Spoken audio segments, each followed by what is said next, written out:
Hello बच्चों, आवाज आ रही है? तो चलो शुरू करते हैं आगे का टॉपिक। आज हम जानने वाले, पहले इसको इरेज कर देता हूँ, right.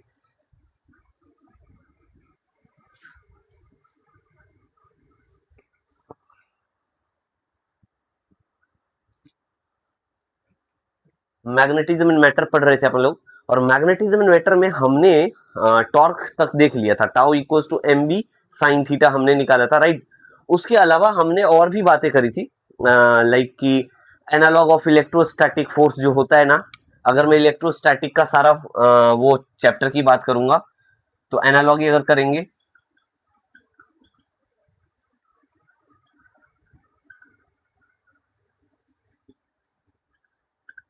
Electric charge and field, और दूसरा जो कहानी अपना आएगा वो आएगा मैग्नेटिज्म। मैग्नेटिज्म, अब देखो कुछ इंपॉर्टेंट बात मैं बताता हूं। इसमें हमें सबसे पहले बहुत बेसिक सी बात है, जैसे एफ इक्वल्स टू क्या लिखा था हमने, के Q1 Q2 अपॉन में आर स्क्वायर।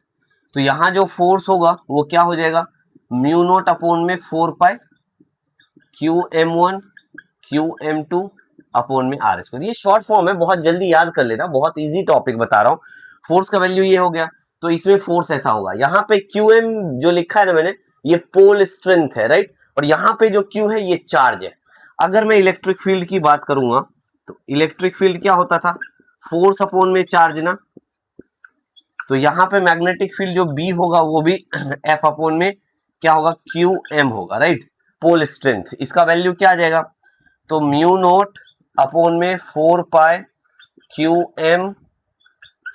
एम अपॉन में QM कर दो, एक एक कैंसिल हो जाएगा, तो सीधा सीधा फॉर्मूला में लिख देता हूं, है ना, आर स्क्वायर। थोड़ा इंक खत्म हो गया, 1 मिनट लूंगा मैं आप लोगों का, सॉरी।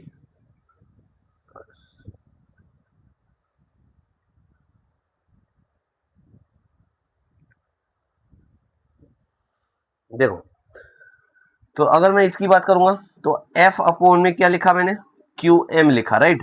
और यहाँ पे एफ अपॉन में Q, देखो force upon charge electric field होता है, राइट। इसी तरह मैग्नेटिक फील्ड फोर्स अपॉन में पोल स्ट्रेंथ हो जाएगा। इसका वैल्यू क्या आएगा, 1/4 पाई इप्सिलॉन नोट Q अपॉन में आर स्क्वायर। सिमिलरली यहाँ पे क्या आएगा, म्यू नोट अपॉन 4 पाई QM अपॉन में आर स्क्वायर, राइट। क्लियर है। आगे की कहानी, जो टॉर्क हम लिखते थे टाउ इक्वल्स टू क्या लिखते थे, पीई साइन थीटा लिखते थे। इधर क्या लिखोगे, tau equals to m b sine theta लिखोगे, राइट। यहाँ पे जो P है, P equals to Q into में 2A लिखते थे। यहाँ पे आप M इक्वल्स टू क्या लिखोगे, QM इंटू में 2L लिखोगे। 2L इज 2L क्या है हमारे पास, pole strength, sorry length of a bar magnet. यहाँ पे क्या है, length of a bar magnet. अच्छा एक बार बताओ, PM हो गया, B का वैल्यू आपने जान ही लिया, टॉर्क आपने जान ही लिया। तो ऐसा एनालॉग है। अगर मैं एक्सियल इलेक्ट्रिक फील्ड की बात करूंगा, एक्सियल इलेक्ट्रिक फील्ड जो हमारे पास आया था वो क्या आया था, ट्वाइस ऑफ KP अपॉन में आर क्यूब। यहां पे क्या आएगा, बी एक्सियल क्या आ जाएगा, twice of mu naught upon में 4 पाई, और P के बदले M हो जाएगा, आर क्यूब हो जाएगा, राइट। इतनी बात क्लियर है, समझ में आया?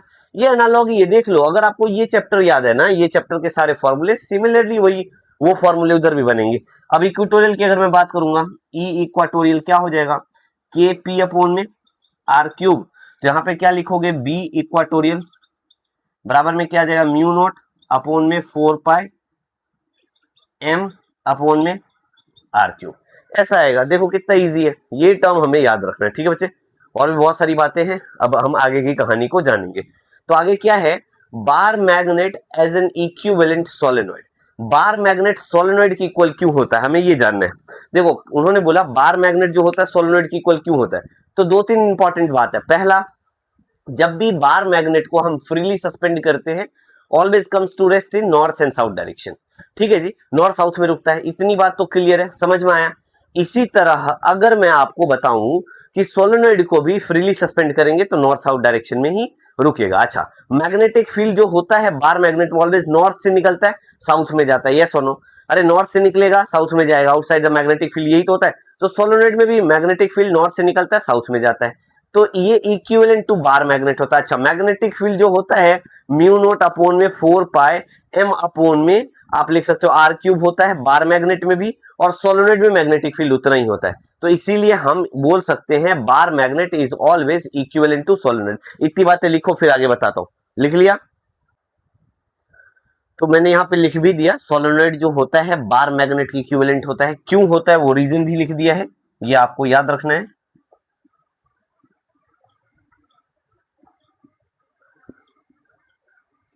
दोनों के एक्सियल पॉइंट पे मैग्नेटिक फील्ड सेम रहता है। दोनों को सस्पेंड करोगे फ्रीली तो ऑब्वियसली नॉर्थ साउथ डायरेक्शन में रेस्ट पे आएगा, ये सुनो। अच्छा, दूसरा, current carrying solenoid exhibits mutual attraction and repulsion. जैसे नॉर्थ नॉर्थ पोल को लाओगे तो रिपल्शन होगा, नॉर्थ साउथ को लाओगे अट्रैक्ट करेगा बार मैग्नेट में, उसी तरह सोलेनॉइड में भी ये चीजें होता है। तो हम कह सकते हैं solenoid is equivalent to bar magnet. Clear है? टॉपिक समझ में आ गया? पक्का पक्का, कोई दिक्कत नहीं है। चलो अब कुछ डेफिनेशन जानेंगे, बहुत जल्दी करते हैं, इसको समझ लो, लिख लो पहले।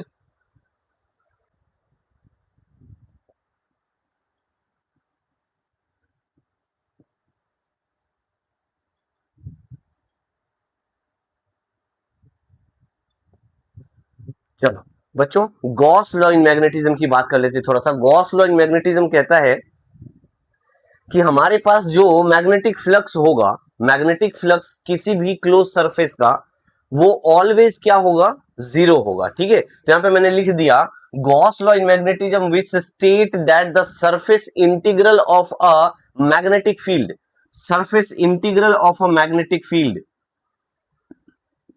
Always equal to zero. क्या लिखा? Over a close surface is always equal to zero. इस बात को याद रखना है। ठीक है, गॉस लॉ इन मैग्नेटिज्म बहुत इंपॉर्टेंट है, ये हमें याद रखना है कि भाई जीरो होता है। ठीक है, इतना इंपॉर्टेंट चीज है हमारे लिए। अब आगे बढ़ेंगे, आगे की बातें जान लेते हैं थोड़ा सा। ये हमें याद रखना है, गॉस लॉ तो आपको समझ में आ गया। तो आपको याद रखना है देयर इज नो सरफेस, और मतलब हमें ये याद रखना है there is no source and sink of magnetic field, of magnetic field inside a close surface. मतलब कि monopole of magnet does not exist, that means isolated magnetic poles exist नहीं करता है। इस बात को याद रखना है। जो गॉस ने बताया, उन्होंने ये बताया जितना नंबर ऑफ फील्ड लाइंस होगा ना, मान लो कि नॉर्थ के लिए उतना ही साउथ के लिए होगा। एक सेपरेट नहीं हो सकता, वो एक ही फील्ड लाइंस हो सकता है। वो नॉर्थ से जाएगा साउथ में जाएगा। कभी भी एक मैग्नेट को आपने ब्रेक कर दिया, सपोज करो आपने एक बार मैग्नेट लिया, बार मैग्नेट है आपके पास, राइट, इधर नॉर्थ है इधर साउथ है, आपने बीच से इसको ब्रेक कर दिया। आप बोलोगे कि नॉर्थ अलग हो जाएगा साउथ अलग हो जाएगा, ऐसा नहीं होता है। नॉर्थ साउथ एक साथ ही एग्जिस्ट करेगा ऑलवेज। ठीक है, तो देयर इज नो सोर्स और sink of magnetic field inside a close surface, that means isolated magnetic poles do not exist. समझ में आया? That means monopole of magnet does not exist. तीसरी बात, अगर मैं दूसरी बात की बात करूं, तो magnetic poles always exist in pair, magnetic poles always exist in pair, है ना, ऑफ इक्वल स्ट्रेंथ, उसका स्ट्रेंथ भी इक्वल रहना चाहिए। ठीक है, तीसरी अगर बात करूं मैं, number of field lines entering the close surface, जितना क्लोज सरफेस में एंटर करेगा फील्ड लाइंस, उतना ही एग्जिट करेगा। मान लो एक फील्ड लाइंस जितना एंटर कर रहा है, मैग्नेटिक फील्ड लाइंस किसी भी क्लोज सरफेस में, बाहर भी उतना ही निकलेगा। तो याद रखना इस बात को, number of magnetic field lines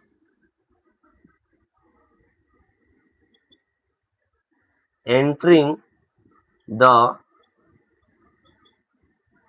closed surface is equal to, दिख रहा है ना, is equal to number of magnetic field leaving the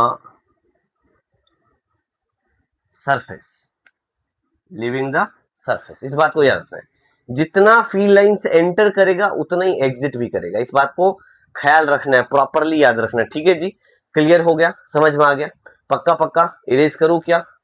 लिख लो, लिख लिया? चलो जी, पक्का पक्का आ गया। अब थोड़ा मैग्नेटाइजिंग फील्ड के बारे में बताता हूं। मैग्नेटाइजिंग फील्ड होता है whenever a material is placed in magnetic field and it acquires some magnetic property या induces magnetic या मैग्नेटिज्म या मैग्नेटिक फील्ड, कुछ भी बोल सकते हो। तो ऐसा कब होता है, जब हम करंट पास करते हैं सोलेनोइड से। सोलेनोइड भी इसका एक एग्जांपल हो गया। तो मैग्नेटिक फील्ड इधर जो फॉर्मूला आएगा B equals to mu naught N I का फॉर्मूला आ जाएगा। इस बात को याद रखना है जैसे सोलेनोइड में आता था। मैग्नेटाइजिंग फील्ड क्या है, the magnetic field that exists in vacuum and induces magnetism is called magnetising field. इसका फॉर्मूला भी लिख लेना बच्चों, लिख लिया, क्लियर है।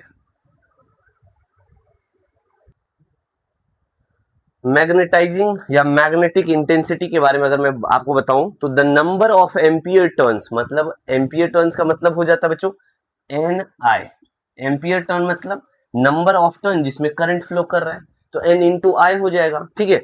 तो जो फ्लो कर रहा होगा round the unit length of solenoid required to produce magnetic field या मैग्नेटाइजिंग फील्ड, तो उसको हम क्या कहते हैं, एच कहते हैं। तो H is the magnetic intensity that is proportional to या that is equal to N I हो जाएगा। अच्छा एक बात बताओ, ऊपर वाला इक्वेशन दूसरा इक्वेशन दोनों को अगर मैं कंपेयर कर दूं फर्स्ट और सेकंड को, तो क्या मैं B इक्वल टू ऐसा लिख सकता हूं mu naught times of N I के बदले में एच, ऐसा लिखूंगा, कोई दिक्कत है क्या?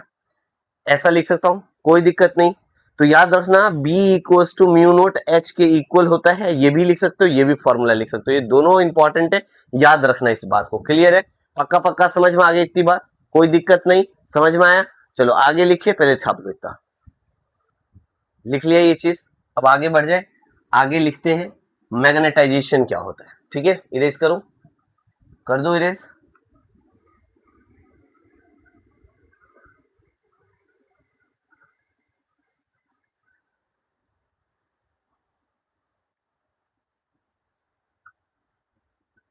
मैग्नेटाइजेशन, मैग्नेटाइजेशन का मतलब होता है magnetic, the magnetic moment per unit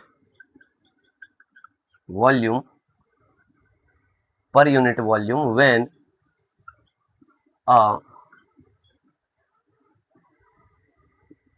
material is placed in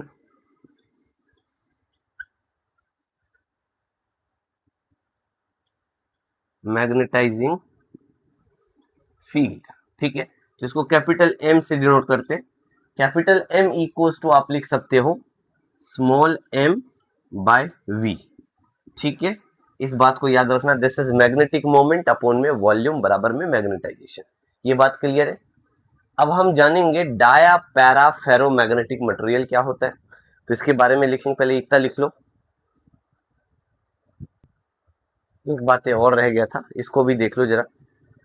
magnetic susceptibility क्या होता है? मैग्नेटिक सस्केप्टिबिलिटी का मतलब है मैग्नेटाइजेशन, एक्चुअली ये एक रेशियो होता है। It is defined as the ratio of magnetisation per unit magnetising intensity या मैग्नेटिक इंटेंसिटी। ठीक है, मतलब कि सस्केप्टिबिलिटी इक्वल्स टू आप लिख सकते हो m by h. Okay, m by h ये आएगा। तो कैसे डिफाइन करेंगे? It is ratio, it is ratio of magnetisation per unit magnetic intensity. ठीक है बच्चे, ये हमें याद रखना है, ये हमें याद होना ही चाहिए। ठीक है, सस्केप्टिबिलिटी, इसको थोड़ा एनसीईआरटी में आप देखोगे थोड़ा सा अच्छा सा लिखा है ऐसा। ठीक है, ये हमें याद रखना है। ये सस्केप्टिबिलिटी का साइन होता है, magnetic susceptibility. It is the ratio of the magnetization per unit magnetic intensity, capital M by H equals to, ये हमें क्या मिल जाएगा? सस्केप्टिबिलिटी मिल जाएगा। अब इससे आप पैरा डाया फेरोमैग्नेटिक मटेरियल को मेजर करने के लिए इसकी एक स्पेसिफिक वैल्यू होती है, उससे ऊपर जाएगा तो हो सकता है डाया होगा, पैरा होगा, फेरो होगा, उसके बारे में हम बात करेंगे। ठीक है, तो ये एक मेजर करने के लिए ये रेशियो से आप ये मेजर कर सकते हो, इस वैल्यू को पहले लिख लो। क्लियर है? अब थोड़ा डाया मैग्नेटिक सब्सटेंस के बारे में बात करते हैं। डाया मैग्नेटिक सब्सटेंस का मतलब है those substance which develop feeble magnetization in the opposite direction of magnetizing field, in the opposite direction of magnetic field या magnetizing field, मतलब वीक मैग्नेटिज्म होता है इसके अंदर, but in the opposite direction of magnetic field होता है। जैसे आपको बिस्मथ हो गया, कॉपर हो गया, लेड हो गया, जिंक हो गया, टिन हो गया, गोल्ड हो गया, सिलिकॉन हो गया, वाटर हो जाएगा, उसके बाद सोडियम क्लोराइड भी हो जाएगा, ये सब पॉसिबल है। ठीक है, अब इस बात को हमें याद रखना है। अच्छा, इसमें होता क्या है, ये ऑलवेज रिपेल्ड होता है, ये ऑलवेज रिपेल्ड होता है बाय द मैग्नेट। ठीक है, ये क्या होगा, रिपेल्ड होगा from stronger to weaker part में, ये भी बात हमें याद रखना है। अच्छा, पैरामैग्नेटिक मटेरियल क्या हो जाएगा, those substance which develop feeble magnetisation in the same direction of magnetising field. समझ में आया क्या, सेम डायरेक्शन, यहाँ ऑपोजिट डायरेक्शन है, वो सेम डायरेक्शन में हो जाएगा। अच्छा, वो भी फीबल मैग्नेटाइजेशन होता है। ठीक है, फीबली मैग्नेटाइजेशन मतलब वीक मैग्नेटाइजेशन, जैसे एल्युमिनियम हो गया। ठीक है, और भी बहुत सारे एग्जांपल हो सकते हैं, एनसीईआरटी में ऑलरेडी गिवन है, हम देख लेंगे उसको। नेक्स्ट आता है ferromagnetic material, those substance which develop a strong magnetising field in the same direction of magnetising field. Strong magnetisation होगा उसके अंदर, तो उसको क्या कहेंगे हम, फेरोमैग्नेटिक मटेरियल कहेंगे। क्या होगा, ferromagnetic material those substance which develop strong magnetisation in the same direction of magnetising field, उसको क्या बोलेंगे, फेरोमैग्नेटिक मटेरियल। जैसे आयरन, कोबाल्ट, निकल एक्सेट्रा। लिख लोगे, क्लियर है, समझ में आया, पक्का पक्का। चलो इतना लिखो, फिर आगे की बात करते हैं।